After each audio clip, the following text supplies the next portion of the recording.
Hello, in today's video we're going to be looking at an old classic, Show, Don't Tell. Anyone who's done even the briefest research into writing techniques has probably come across this phrase, as it's often one we're taught all the way back in primary school when we're first learning narrative techniques. Show, don't tell is a crucially important thing to remember, and can often be the difference between a piece of writing sounding amateur or ready for publication. It's something people so often forget, myself included, and I find people often so excited to get the story down on the page, they want to write it as quickly as possible, without remembering the crucial part: show, don't tell. So what does it mean? It's fairly self-explanatory, but in simple terms, it means don't tell the reader something, show them. And some of you are probably thinking, we're not making films or photos or paintings, there's no way to do anything but tell the reader something. So here's a couple of examples to show you the difference between telling and showing.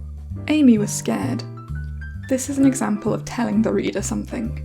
Our character, Amy, was feeling scared for whatever reason. It's one of the most basic sentences you'd come up with, and it sounds like something a child might write in one of their first stories. You are telling the reader exactly what the character is feeling. Some of you might be wondering what's wrong with that. It does what it needs to do, it conveys the message that needs conveying. And while that's true, it's not very interesting. Imagine reading a whole story, or even a whole novel where everything was written that way.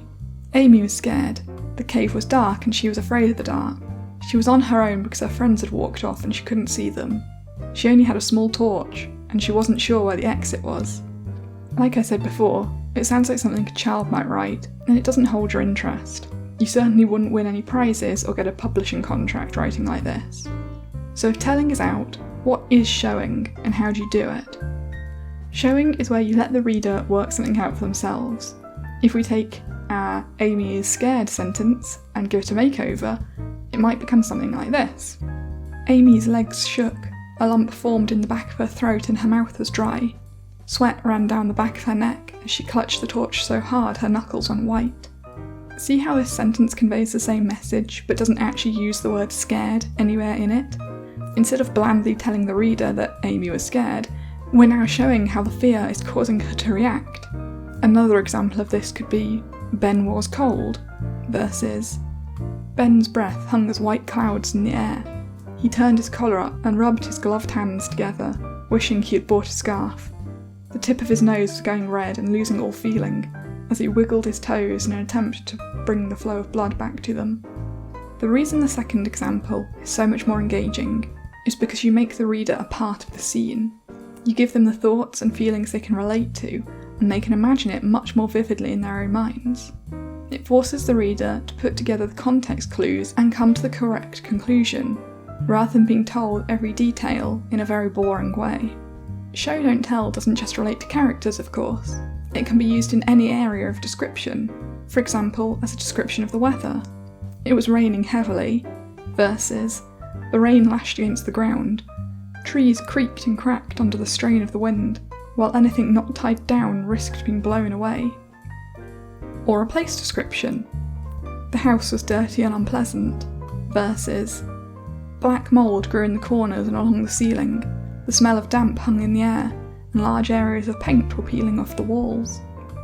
You see, it doesn't take a huge amount of words in order to show rather than tell, but the effect in improving the writing is obvious. It does take a bit of practice in order to get the hang of show, don't tell, but it will elevate your writing to the next level. It also takes a bit of confidence in your own ability to pull this off smoothly. That's because you have to have confidence in your own writing in order to bring the meaning of something across without saying it outright. You also have to have the confidence in your reader that they don't need it spelled out for them. Readers are intelligent and they want to work things out for themselves. Don't be afraid they won't get it. Of course, you don't need to go overboard with showing rather than telling. If your character was going to fly to India, for example, you could spend pages explaining how they booked the flights, packed their bags, got the taxi to the airport, had to wait to get through security, etc, etc. When instead you could just say, after a long but smooth flight, Amy found herself in Delhi. You would then want to return to the showing once the character is back in the relevant action which drives the story forward. One of the best ways to show rather than tell is to conclude all 5 senses. I've spoken about this previously in my short guide to location setting, but by using the 5 senses, You can bring a scene or place to life much more vividly. But don't use all 5 senses all the time, as this can become list-like and sound unnatural. Choose 1 or 2 and try to include them in your writing. They give a piece a much more grounded feel, plus readers can relate to them and imagine that they are the ones in the situation. So that's the basics of show don't tell, a simple literary technique which can elevate your writing.